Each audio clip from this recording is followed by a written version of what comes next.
ಹುಟ್ಟಿದರೆ ಕನ್ನಡ ನಾಡಲು ಹುಟ್ಟಬೇಕು, ಮೆಟ್ಟಿದರೆ ಕನ್ನಡ ಮಣ್ಣ ಮೆಟ್ಟಬೇಕು. ನಮಸ್ಕಾರ, ಎಲ್ರಿಗೂ ಸ್ವಾಗತ. ಹೊಸ ದೆವ್ವದ ಕಥೆಯೊಂದಿಗೆ ಎಲ್ಲರೂ ಚೆನ್ನಾಗಿದ್ದೀರಾ ಅಂತ ಅಂದ್ಕೊಂಡಿದ್ದೀನಿ. ನೀವೊಂದು ಕಥೆನ ಪೂರ್ತಿಯಾಗಿ ಕೇಳಿ ಆಮೇಲೆ ನಿಮ್ಮ ಅನಿಸಿಕೆನ ಕಾಮೆಂಟ್ಸ್ ಮುಖಾಂತರ ತಿಳಿಸ್ಬೋದು. ಈ ಒಂದು ಘಟನೆನ ಆ್ಯಕ್ಚುಲಿ ನಮಗೆ ತಿಳಿಸ್ಕೊಟ್ಟಿರೋರು ಬಂದ್ಬಿಟ್ಟು ಅವ್ರ ಹೆಸರು ಬಂದು ಸುಜಾತ ಅಂತ ಹೇಳಿ. ಇದು ಸುಜಾತಾರ ಸ್ನೇಹಿತ ಅಥವಾ ಅವರ ಫ್ರೆಂಡ್ ಸ್ನೇಹಿತ ಅಂತಲೇ ಹೇಳ್ಬೋದು. ಸೊ ಆ ಸುಜಾತಾರ ಇದರಲ್ಲ, ಅವರ ಸ್ನೇಹಿತೆಯ ಹೆಸರು ಬಂದ್ಬಿಟ್ಟು ಜಾನ್ವಿ ಅಂತ ಹೇಳಿ. ಸೊ ಈ ಒಂದು ಜಾನ್ವಿಯ ಜೀವನದಲ್ಲಿ ಆದಂತಹ ಘಟನೆಗಳನ್ನ ಅವರು ನಮಗೆ ತಿಳಿಸ್ಕೊಟ್ಟಿರುವಂಥದ್ದು. ಅವರು ನಮಗೆ ಯಾವ ಥರ ತಿಳಿಸ್ಕೊಟ್ಟಿದ್ದಾರೋ ನಾನು ಕೂಡ ನಿಮಗೆ ಅದೇ ರೀತಿ ತಿಳಿಸ್ತಾ ಹೋಗ್ತೀನಿ. ಸುಜಾತ ಮತ್ತು ಜಾನ್ವಿ ಇವರಿಬ್ಬರು ಕೂಡ ತುಂಬಾ ಕ್ಲೋಸ್ ಫ್ರೆಂಡ್ ಆಗಿದ್ದಂಥವ್ರು. ಏನೇ ವಿಷಯಗಳಾದರೂ ಕೂಡ ಒಬ್ಬರೊಟ್ಟಿಗೆ ಒಬ್ಬರು ಶೇರ್ ಮಾಡ್ತಿದ್ದಂಥದ್ದು. ಯಾವುದೇ ಕೂಡ ಪರ್ಸ್ನಲ್ ಅಂತಲೇ ಇರ್ತಿರಲಿಲ್ಲ ಇವರಿಬ್ಬರು ಮಧ್ಯೆ, ಅಷ್ಟು ಕ್ಲೋಸ್ ಆಗಿದ್ದರು. ಅದೇ ತರಹನೇ ಸುಜಾತಾರ ಸ್ನೇಹಿತರಿದಾರಲ್ಲ ಜಾನ್ವಿ, ಸೊ ಅವ್ರಿಗೆ ಒಬ್ಬರು ಬಾಯ್ ಫ್ರೆಂಡ್ ಅಂದರೆ ಅವ್ರನ್ನ ಲವ್ ಮಾಡ್ತಿರುವಂತಹ ಒಬ್ಬ ವ್ಯಕ್ತಿ ಕೂಡ ಇರ್ತಾರೆ. ಸೊ ಆ ಒಂದು ವಿಷಯ ಕೂಡ ಸುಜಾತಾರವರಿಗೆ ಗೊತ್ತಿತ್ತು. ಹೀಗೆ ಜಾನ್ವಿ ಮತ್ತು ಅವರ ಬಾಯ್ ಫ್ರೆಂಡ್ ಇಬ್ಬರದು ಲವ್ ಸ್ಟೋರಿ ಸ್ಮೂತಾಗಿ ಅಂದರೆ ಒಂಥರ ಏನಂತೀರ ಆರಾಮಾಗೇ ಇತ್ತು. ಬಟ್ ಇದ್ದಕ್ಕಿದ್ದಂಗೆ ಇಬ್ಬರ ಮಧ್ಯೆ ಏನೋ ಮನಸ್ತಾಪ ಬಂದು ಕೊನೆಗೆ ಒಬ್ರಿಗೊಬ್ರು ಮಾತು ಬಿಟ್ಟು ನಂತರ ದೂರನೇ ಒಬ್ಬರು ಮುಖ ಕಂಡ್ರೆ ಇನ್ನೊಬ್ರಿಗೆ ಆಗದೆ ಇರೋ ಥರ ದೂರ ಆಗಿರುವಂಥದ್ದು. ಇದಾಗಿ ಸ್ವಲ್ಪ ಸಮಯ ಕಳೀತಿದ್ದಂಗೆ ಜಾನ್ವಿ ಅವರ ಜೀವನನೇ ಹದಗೆಟ್ಟೋಗಿತ್ತು ಅಂತಲೇ ಹೇಳ್ಬೋದು. ಅವ್ರಿಗೆ ಕರೆಕ್ಟಾಗಿ ಊಟ ತಿಂಡಿ ಕೂಡ ಸೇರ್ತಿರ್ಲಿಲ್ಲ. ಅದನ್ನು ಬಿಡ್ತು ಅಂದರೆ ಕೂದಲು ಉದುರೋದಕ್ಕೆ ಶುರು ಆಗಿತ್ತು. ತುಂಬಾ ಕೂದಲು ಉದುರೋಗ್ತಿತ್ತು ಅವ್ರಿಗೆ. ಅದಾದಮೇಲೆ ಇದ್ದಕ್ಕಿದ್ದಂಗೆ ವಾಮಿಟ್ ಮಾಡಿದಾಗ ಬ್ಲಡ್ ವಾಮಿಟಿಂಗ್ ಆಗ್ತಿರೋವಂಥದ್ದು. ಹಾಗೆ ಅವರ ಪೀರಿಯಡ್ಸ್ ಕೂಡ ತುಂಬ ಟೈಮ್ಗೆ ಕರೆಕ್ಟ್ ಆಗ್ತಿರಲಿಲ್ಲ. ಬಟ್ ಯಾವಾಗಂದ್ರೆ ಆವಾಗ ಒಂಥರ ಆಗ್ತಿರೋವಂಥದ್ದು.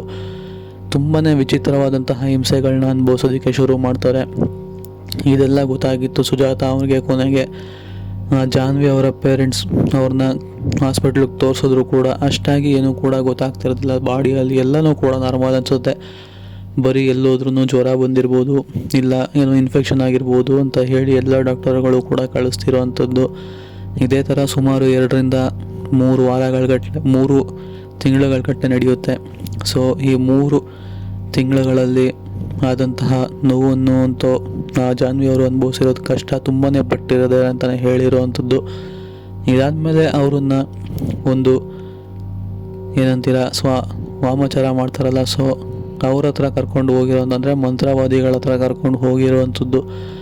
ಆವಾಗ ಅವ್ರಿಗೆ ಗೊತ್ತಾಗುವಂಥದ್ದು ಇವರ ಮೇಲೆ ಯಾರೋ ಮಠ ಮಂತ್ರ ಮಾಡಿಸಿದ್ದಾರೆ. ಆದ ಕಾರಣ ಇವರ ಮೈ ಮೇಲೆ ಇವರ ದೇಹದಲ್ಲಿನೇ ಮತ್ತೊಂದು ಆತ್ಮ ಇವರಿಗೆ ತೊಂದರೆ ಕೊಡ್ತಿರುವಂಥದ್ದು ಅಂತ ಹೇಳಿ ಆ ಒಂದು ವಾಮಾಚಾರ ಮಾಡುವಂತಹ ಮಂತ್ರವಾದಿ ತಿಳಿಸ್ಕೊಟ್ಟಿರುವಂಥದ್ದು. ಇದೆಲ್ಲ ಆದಮೇಲೆ ಆ ಒಂದು ಜಾನ್ವಿ ಅವರಿಗೆ ಒಂದು ಪೂಜೆನ ಕೂಡ ಮಾಡಿಸ್ತಾರೆ. ಆ ಪೂಜೆ ಮಾಡಿಸೋ ಸಮಯದಲ್ಲಿನೇ ಕಣ್ಣು ಮುಂದೆನೇ ಆ ಒಂದು ದೇಹದಿಂದ ಮತ್ತೊಂದು ದೇಹ ಅಥವಾ ಮತ್ತೊಂದು ಆತ್ಮ ಇತ್ತಲ್ಲ, ಸೊ ಆ ಆತ್ಮ ಆಚೆ ಕಡೆ ಬಂದು ಆ ಒಂದು ಮಂತ್ರವಾದಿ ಹಣೆಗೆ ಒದ್ದಿರೋವಂಥದ್ದು ನೀಟಾಗಿ ಎಲ್ಲರೂ ಕೂಡ ನೋಡಿರೋವಂಥದ್ದು. ಇದಾದಮೇಲೆ ಪುನಃ ಸ್ವಲ್ಪ ದಿನಗಳ ಕಾಲ ಎಲ್ಲನೂ ಕೂಡ ಸರಿ ಹೋಗಿರುತ್ತೆ. ಎಲ್ಲ ಕೂಡ ಸುಸೂತ್ರವಾಗಿ ನಡೀತಿರುತ್ತೆ. ಬಟ್ ಇದ್ದಕ್ಕಿದ್ದಂಗೆ ಈ ಒಂದು ಜಾನ್ವಿ ಅನ್ನೋರಿಗೆ ಪುನಃ ಪದೇ ಪದೇ ಎಲ್ಲ ರಿಪೀಟ್ ಆಗೋಕ್ಕೆ ಶುರು ಆಗುತ್ತೆ. ಇವಾಗ ಮಾತ್ರ ದೈಹಿಕ ಘಟನೆಗಳು ಕೂಡ ನಡೆಯೋದಕ್ಕೆ ಶುರು ಆಗುತ್ತೆ. ಅಂದರೆ ಯಾರೋ ಅವ್ರಿಗೆ ಈ ಥರ ಮಾಡೋ ಥರ ಆಗಿರ್ಬೋದು. ಹಾಗೆ ಅವ್ರನ್ನ ಗಟ್ಟಿಯಾಗಿ ತಲೆ ಕೂದಲನ್ನ ಹಿಡಿದು ಗೋಡೆಗೆ ಚಜ್ಜೋ ಥರ ಆಗಿರ್ಬೋದು, ಇಲ್ಲ ಮೈ ಮೇಲೆ ಯಾರೋ ಗಿಲ್ಲೋ ಥರ ಆಗಿರ್ಬೋದು, ಪರ್ಚೋ ಥರ ಆಗಿರ್ಬೋದು.